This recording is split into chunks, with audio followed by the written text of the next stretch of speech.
I'm just going to talk about three principles, the fundamental pillars of this worldview. The first one, it's come up. In fact, all three of them have come up.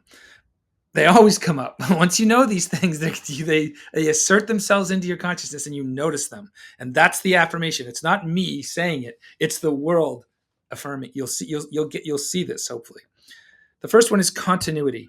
Nothing is discrete. There's no discrete anythings. Nothing is separate from it. And people have known this. Mystics have known this. Spiritual seekers, wise people, indigenous people. This has been known. Well, the scientific endeavor is actually revealing it too. You might think that science, and it does, rightfully so. You'd think that science destroys that continuity because it takes things out of context in order to understand them. It's called reductionism. You reduce it down to its parts, and then you say you understand it. But the problem with science is that it doesn't end up putting it back together again. So science takes things apart to understand them and then neglects to put it all back together into a whole. So continuity is the first principle. And the way I tend to establish continuity is through a story, a narrative of continuity. That's why I start at the Big Bang or even the mystery before the Big Bang, and then tell the whole story of the cosmos up to right now. And what you realize when you tell the story without dividing it into different disciplines like archaeology, anthropology, biology, chemistry, astronomy, physics, if you don't put it into artificially discrete disciplines, which is what our educational system does, it makes everything a discrete thing. So it breaks the continuity. So no wonder we don't have it in our mind. So what I do is I tell the story of the cosmos in some detail, enough minimal detail that you start to get a sense for the continuity of things.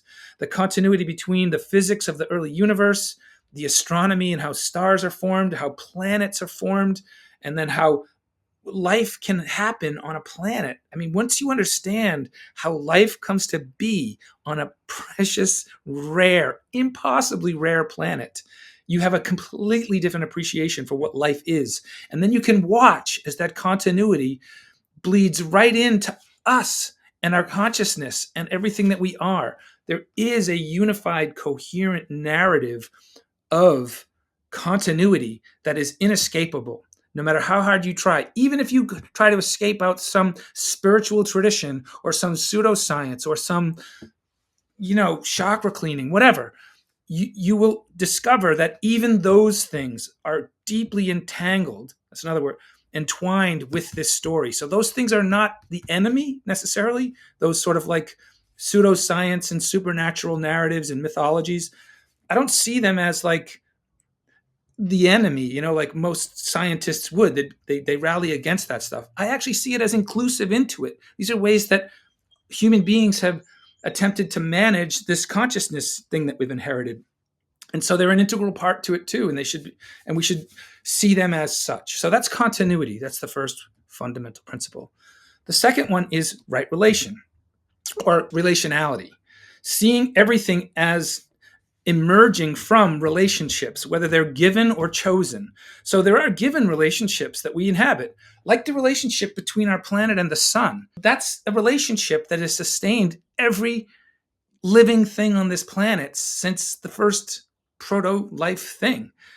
That is a right relationship it's been going on for 4.6 billion years, and it'll go on for another 5, with us included if we figure out this relationality thing. So, but then, as I was saying, there's right relation and there's, let's just call it not right relation. I'm not here to dictate what's wrong relation. Nature will do that eventually.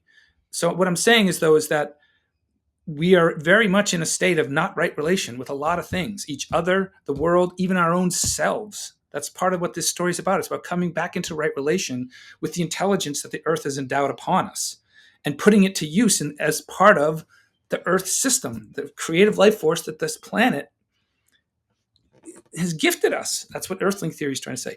So there's right relation and there's not so right relation. And there's ways to discern. When you're in right relation, it's palpably good. When you're not, you'll figure it out. You're going to suffer the consequences of being in wrong relation eventually.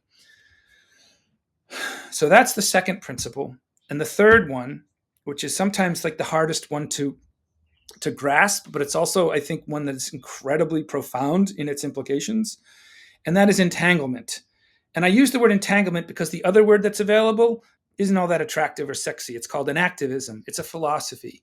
It's based on ecological principles, what it's saying is that consciousness itself is the result not of a brain generating consciousness out of meat. That's not what it is. What it's saying is that consciousness is a product of a relationship between an organism that came into existence through a long lineage of right relations.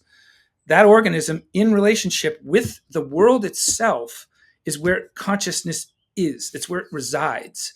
And we, because of this long history of right relation, we're gifted the opportunity to participate in that consciousness.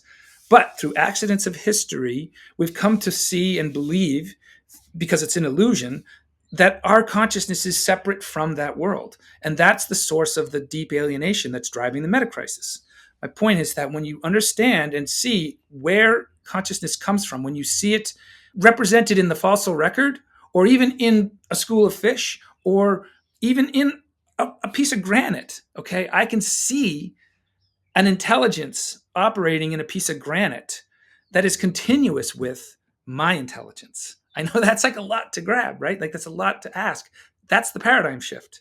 Paradigm shift is understanding that the thing that has been organizing the material world and the biological world, the chemical world, the ecological world, the human world is the intelligence, and it's the same intelligence that's been active in this cosmos since the Big Bang. And if you stick with this, I will tell you a story, the story of the cosmos, that makes it clear. This isn't just conjecture. This isn't just, I didn't get this in scripture. I didn't get this handed down as a myth. The scientific narrative says the same freaking thing. So those are the three basic principles: continuity, right relation, and take. And when you see those things interact with each other in the world, you're like, it's like, wow. Can you just say what you said one more time? You said there's an intelligence in a piece of granite. What was the rest of that sentence? I forget. Remember? He could see himself in the intelligence in the piece of granite. Not himself, but his own journey. Like, here's a piece of granite.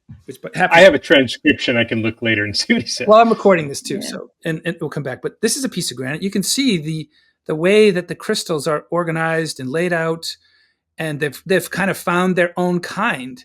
There's feldspar, there's granite, there's quartz. I can see it, biotite. Well, what did that? What was the force that kind of brought this structure about? This is a 3.8 billion piece. This is like one of the oldest rocks in the world. This predates our intelligence, but there's an intelligence here. And this intelligence would eventually evolve through the same intelligence that created this is going to manifest me and my intelligence. They're the same thing. They're on the continuum. So I don't remember what I said, and once you see it, you start to see it. And guess what? Let me just make this one other little point. Let me ask you a question. What's more durable, granite or gratitude? You don't have to answer, but the impulse is to say, well, granite, I mean, shit, I could break the table with this thing, right? Gratitude, what's that? Yeah, but this is going to wear away.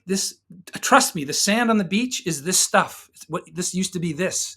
This granite will disappear one day. It won't, this piece won't exist. But the gratitude that I feel for it, if I can communicate it to somebody else, it has no shelf life. So in fact, gratitude, this thing that emerges in consciousness, this thing that is so ephemeral, will outlast this. Okay? This is 3.8 billion years old already, but my gratitude for it could potentially go forever. So it's just a crazy thing. Like, you start to realize that, wow, consciousness really does matter more than granite. You can't drop consciousness on your toe, but sorry. Just, you still have your hand up. You want to say something else? Well, first, that last point was awesome. I mean, that's sort of tied everything back together, because I think that's really the truth of it. That energy is forever.